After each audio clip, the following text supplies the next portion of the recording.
Today's mindful moment. Welcome to another deep dive.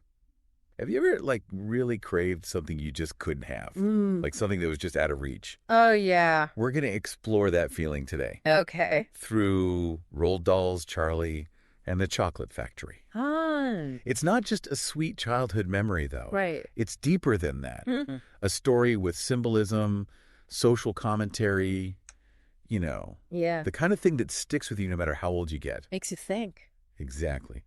So we're going to kind of uncover the hidden depths of this, seemingly simple story Okay. and figure out what makes it more than just a fun, sugary treat. Man. Well, right off the bat, the book's dedication is just to Theo, Mm.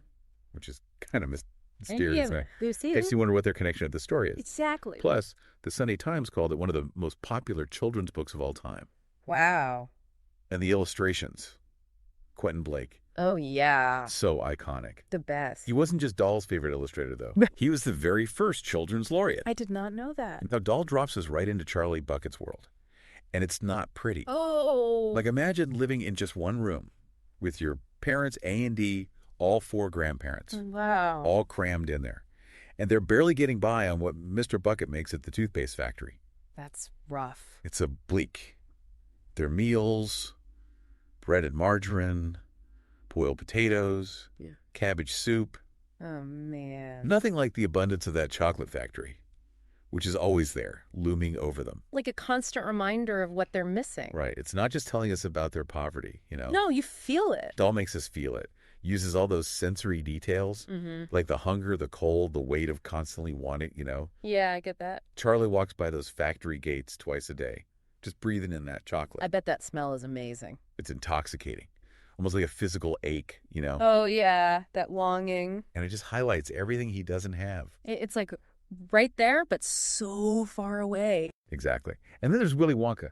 Oh, Wonka. Grandpa Joe, he's the liveliest of the grandparents. Yeah. He tells Charlie all about Wonka's genius, like over 200 kinds of chocolate bars, each one more delicious than the last. That's a lot of chocolate. Violet-flavored marshmallows, caramels that change colors, candy that melts like feathers on your tongue. Wow. It's like a symphony of impossible treats. Wonka's kind of mythical, right? Yeah. Like he bends reality with his creations. Totally.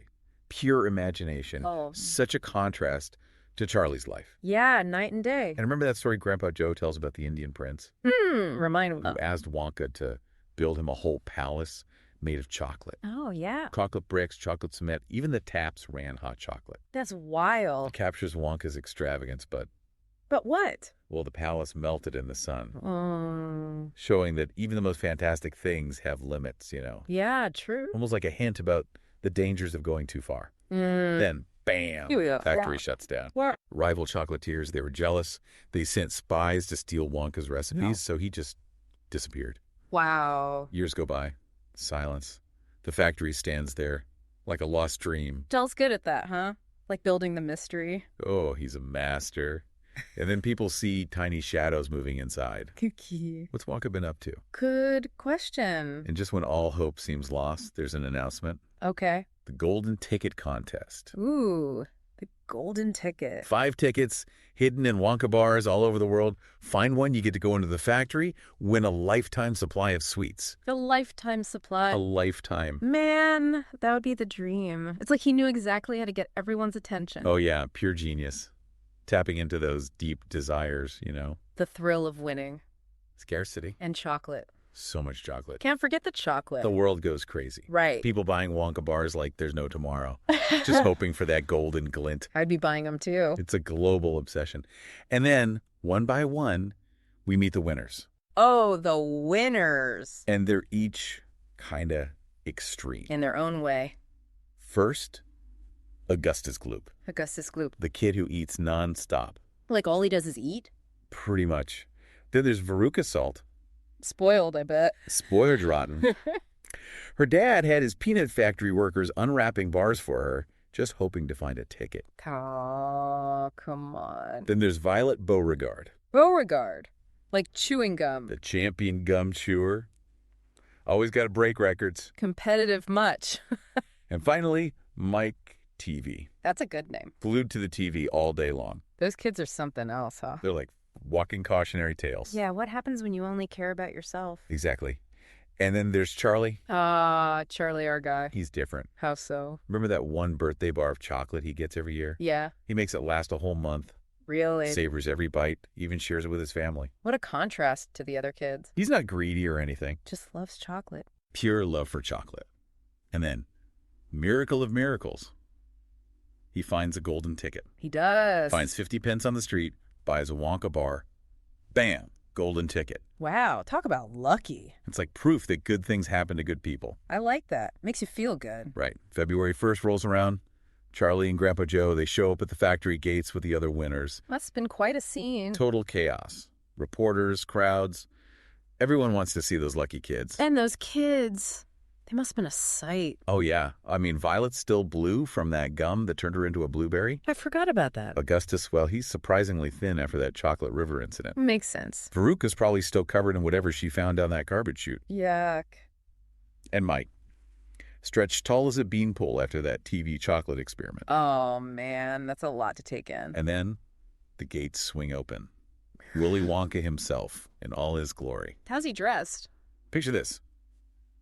Purple velvet coat, green top hat, a diamond-topped cane. Seems about right. The man is just as fantastical as his creations.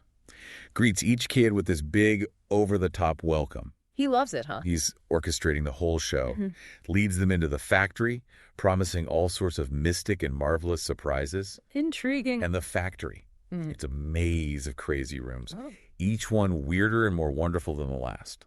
Sounds like a journey into Wonka's mind. It is. Like Yeah. each room is a different part of desire and temptation. And what happens when it goes too far? Right. First up, the chocolate room. It's pure imagination come to life. What's it like? Imagine a chocolate river flowing through a meadow, Okay. but the grass and flowers are edible, all made of sugar. And then there's the Oompa Loompas. The Oompa Loompas. They're not just workers, What are they? They're like observers, commentators, even enforcers of Wonka's rules, in a way. Interesting. And their songs. Catchy, but kind of dark, too. Like what? Remember when Augustus falls into the chocolate river? Oh, yeah. They sing, Augustus Gloop. Augustus Gloop, the great big greedy nincompoop. But it's a lesson. Right. Actions have consequences. Exactly. Anyway, the tour goes on, and each kid, they fall prey to their own weakness. One by one. Augustus, he can't resist that chocolate river. Gets sucked up a pipe. Yikes. Violet, obsessed with that three-course meal gum, Yeah. turns into a giant blueberry. Oh, no. Veruca, she wants one of those trained squirrels from the nut room. What They happened? chuck her down a garbage chute. No way. And Mike, he gets so caught up in that television chocolate thing. The what? You send chocolate through the TV, then eat it on the other side. That sounds dangerous. But he is. He transmits himself and ends up tiny, like a doll.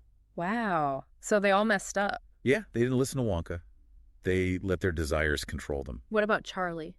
Charlie's different. He's watching, taking it all in, but he doesn't get caught up in it like the others. He's more grounded. He is. He's got this quiet humility, this gratitude. And the Oompa Loompas, what do?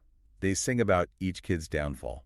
It's funny, but also kind of dark, Yeah. Like a reminder that actions have consequences. They're not just there for entertainment. No, they make you think. Like, are we any different from these kids? Right. We all have those temptations. So it's down to Charlie and Grandpa Joe. All the others gone. Washed out, you could say. Because of their own doing. Yeah. And Wonka, he turns to Charlie. And guess what? He wins. Charlie wins the whole factory. It's kind of a surprise. But it also makes sense, Totally. It's like Charlie's love for chocolate, Yeah. his kindness, he really gets Wonka's world. He appreciates the magic. Exactly. And Wonka, he admits that he's getting old. Needs someone to take over, someone with that childlike wonder. Wonka knows he can't do it forever. And it makes you wonder, right? What happens to that sense of wonder as we get older? Yeah. Like, did we lose it? Or can we hold on to it? Good question. So Wonka offers Charlie and his whole family a life in the factory. No more poverty, no more hunger. The dream. But there's a catch. Uh-oh. What's the catch? They have to leave their old life behind. Everything. Even the grandparents. They've been bedridden for years. That's tough. It is. But Wonka, he's always got a solution. What does he do? They're taking the whole bed, with all 4 grandparents in it, up in the great glass elevator. Wait, what? Up and out of the factory. No way. Wonka's all about showing that nothing is impossible. He's full of surprises. So they all pile in, bed and all, and up they go. That image is so powerful. Right, they're rising above their struggles. He's starting a new chapter. And as they float over the town, Charlie's reassuring his grandparents, telling them about all the amazing things they'll see. He's such a good kid. He really is.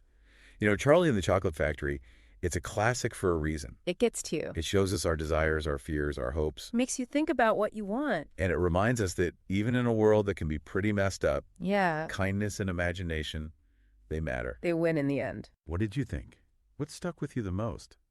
Was it the power of imagination? The importance of being grateful? The danger of always wanting more? Tell us in the comments.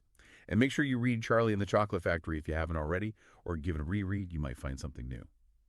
Subscribe to the channel, share this video with a friend, and there's a link in the description to buy the book if you want your own copy. Until next time, keep those minds sharp.